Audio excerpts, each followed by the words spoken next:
Now, he goes on to say here, verse 6, For as much as there's none like unto thee, O Lord, thou art great, and thy name is great in might.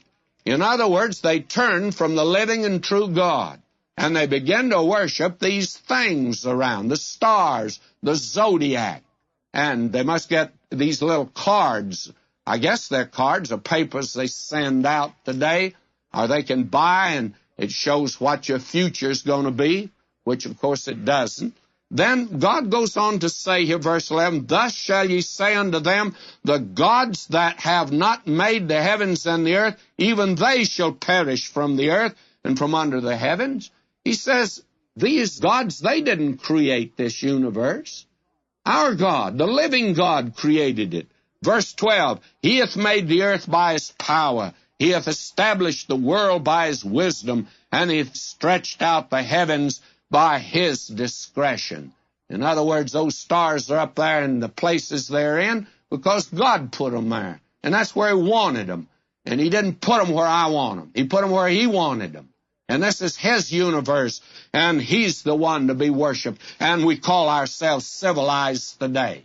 And we find ourselves giving ourselves to that which does not help at all, a little zodiac. Can you imagine intelligent people dealing with that kind of thing in this matter of fortune-telling and all of that? Why not worship the living and the true God and get into big business today? He says here, verse 23, O Lord, I know that the way of man is not in himself. It's not in man that walketh to direct his steps.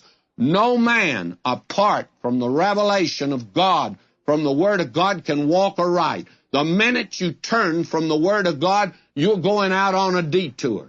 That's natural, and we begin that way.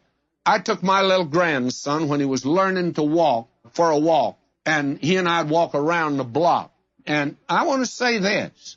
He's a wonderful little fellow. I wish I had 45 minutes to tell you about him. But I want to tell you, when I got back, I was worn out. You know why?